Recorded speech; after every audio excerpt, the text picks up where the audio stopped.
अध्यक्ष महोदय, मैं आपके माध्यम से, इस सदन के माध्यम से हमारे देश के यशस्वी प्रधानमंत्री जी का और इस सरकार का भी हृदय से धन्यवाद व्यक्त करता हूं। और धन्यवाद इसीलिए व्यक्त नहीं करता हूं कि उन्होंने विकास के चौमुखी काम किए। जहां एक तरफ ये सरकार वर्तमान और भविष्य को मजबूत करने का काम कर रही है, वहीं हमारी सरकार इस देश के गौरवशाली इतिहास को भी एक उत्सव की तरह मनाने का काम कर रही है।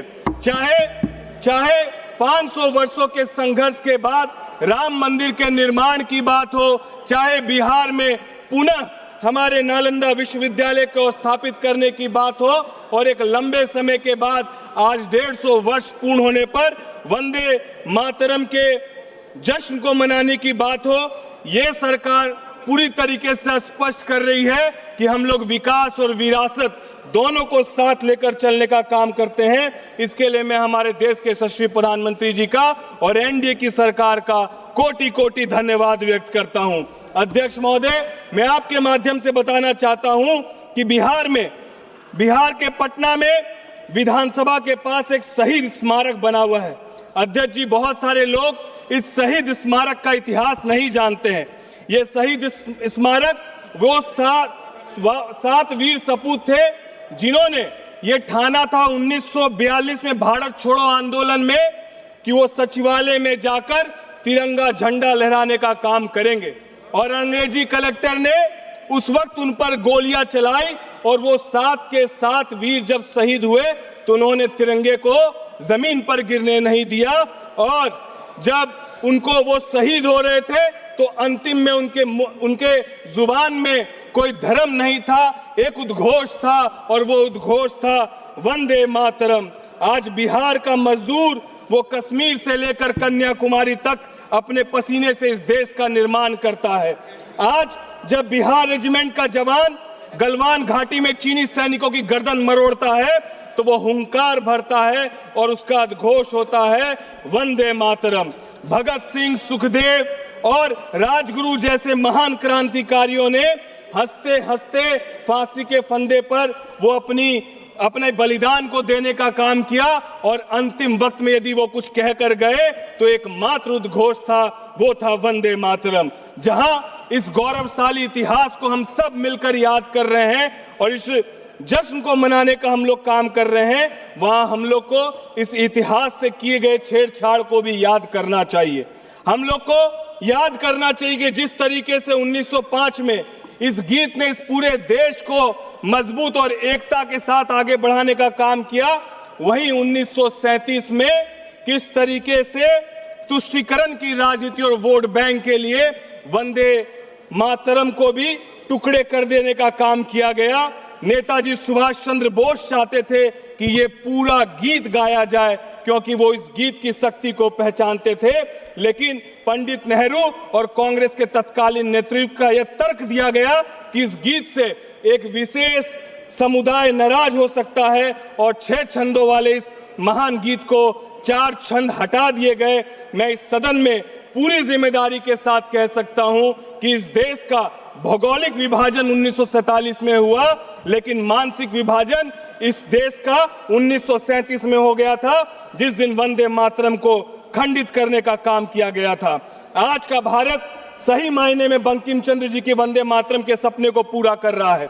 बंकिम बाबू ने जिस सुजलाम की बात की थी, भारत की कल्पना की थी, आज वह सपना जल जीवन मिशन के तहत पूरा होने का काम कर रहा है।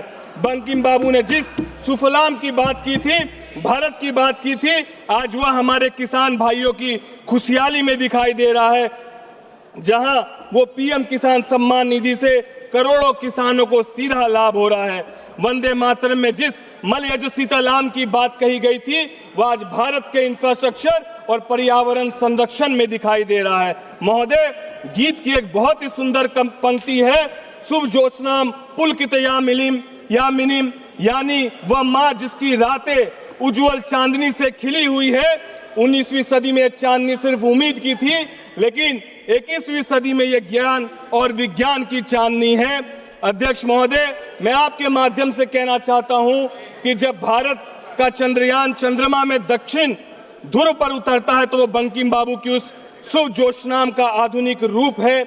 आज की सरकार तुष्टीकरण से नहीं बल्कि संतुष्टीकरण से चलती है। हम योजनाओं का लाभ जाति, धर्म, मजहब देखकर नहीं, ये सरकार सबका साथ, सबके विकास के मंत्र के साथ चलने का काम कर रही है। और एक तरफ हम लोगों को जहां इस बात पर गर्व होता है कि बंगाल में लिखी गई यह कविता, ये गीत जिसको पूरे देश को, जिसने एकता में बांधने का काम किया, उसी बंगाल में जहां जय गुरुदेव रविन्द्रनाथ टैगोर का बंगाल था, ये वही बंगाल है जो स्वामी विवेकानंद जी का बंगाल था, ये नेता सुभाष चंद्र बोस जी का बंगाल था, ये वह धरती थी जिसने वंदे मातरम दिया। लेकिन आज दीदी के राज में उस बंगाल का क्या हाल है, इस बात को भी समझने की हम लोग को जरूरत है। बंकिम बाबू ने जिस बंगाल में माँ दुर्गा, माँ काली की शक्ति देखी थी, आज वहां रामनवमी की शोभा यात्रा में भी निकालने पर यह पथराव करने का काम करते हैं। वहां वंदे मातरम बोलने वाले को कम्युनल कहा जाता है और घुसपैठियों को अपना बताया जाता है। वोट बैंक की राजनीति इतनी हावी हो गई है कि देश की सुरक्षा और डेमोग्राफी तक को इन लोगों ने ताक में रखने का काम किया है और घुसपैठियों के लिए ये रेड कारपेट बिछा कर बैठे हैं। महोदय, आपके माध्यम से इनको बता देना चाहता हूं कि अभी अभी बिहार का चुनाव संपन्न हुआ है। तुष्टीकरण की राजनीति करने वालों का क्या हाल हुआ है ये आप देख ले। अब देश केवल विकास और राष्ट्रवाद को चुनने का काम करता है, तो जो लोग तुष्टीकरण की राजनीति कर रहे हैं इस बात को याद रखें। और बिहार ने दिखा दिया कि जातिवाद और परिवारवाद की जंजीरें अब टूट चुकी है। जनता समझ चुकी है कि कौन देश जोड़ने वालों के साथ है और कौन देश को तोड़ने वालों के साथ है, जनता सब जानती है। और जो लोग अभी भी भारत को नहीं समझ पा रहे हैं, मैं उनको कहना चाहता हूं, एक प्रांत नहीं है ये भारत, एक प्रांत नहीं है ये भारत, एक देश नहीं है ये भारत। वह सोच है जिसमें तन्यता है, वह स्नेह है जिसमें सभ्यता है, वह भाव है जिसमें भव्यता है, वह ज्ञान है जिसमें दिव्यता है। जन जन में बसा है ये भारत, कण कण में बसा है ये भारत, कण कण में बसा है ये भारत। वंदे मातरम हमें याद दिलाता अध्यक्ष महोदय, राष्ट्र केवल सीमाओं से नहीं संस्कारों से बनता है। बस 2 मिनट अध्यक्ष महोदय। प्रगति केवल संख्या से नहीं संवेदना से आती है और स्वतंत्रता सिर्फ अधिकार नहीं कर्तव्य भी है। और मैं अंतिम में एक बात कहना चाहता हूं कि आज इस महत्वपूर्ण विषय में जहां हम सब सदन के लोग एकत्रित होकर 150 वर्ष वंदे मातरम का मना रहे हैं, तो हमारे प्रतिपक्ष के नेता कितनी गंभीरता उनके अंदर है और कितना राष्ट्र के प्रति उनके अंदर प्रेम है कि आज इस महत्वपूर्ण विषय में भी सदन में मौजूद नहीं है। उनके लिए कहना चाहते हैं कि जो भरा नहीं है भावों से, बहती जिसमें रसधार नहीं, वो हृदय नहीं है पत्थर है, जिसमें स्वदेश का प्यार नहीं, जिसमें स्वदेश का प्यार नहीं। हमारी लड़ाई सत्ता के लिए नहीं है, सत्य के लिए है। हमारी लड़ाई कुर्सी के लिए नहीं है, स्वाभिमान के लिए है। हम रहे या ना रहे, ये देश रहना चाहिए और ये तिरंगा शान से लहराना चाहिए और संसद से लेकर सड़क तक एक स्वर में गूंजना चाहिए और वो स्वर कुछ और नहीं, वंदे मातरम, वंदे मातरम, वंदे मातरम। बहुत बहुत धन्यवाद अध्यक्ष महोदय। श्रीमती प्रियंका गांधी वाड्रा।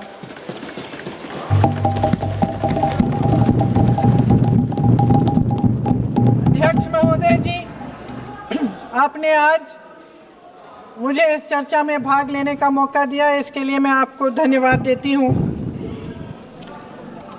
आज जिस विषय पे हम चर्चा कर रहे हैं वह केवल एक विषय नहीं है, भारत की आत्मा का एक हिस्सा है।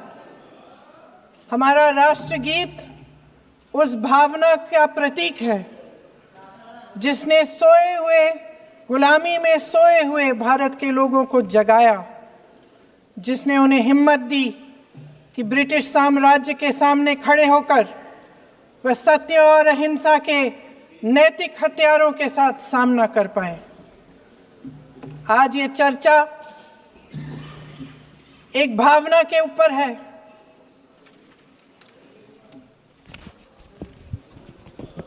और जब हम वंदे मातरम का नाम लेते हैं तो वही भावना हमारे दिल में उजागर होती है। जब हम वंदे मातरम का नाम लेते हैं तो हमें उस पूरे इतिहास की याद आती है जो स्वतंत्रता संग्राम का इतिहास था, उसकी पीड़ा, उसका संघर्ष, उसका साहस, उसकी नैतिकता,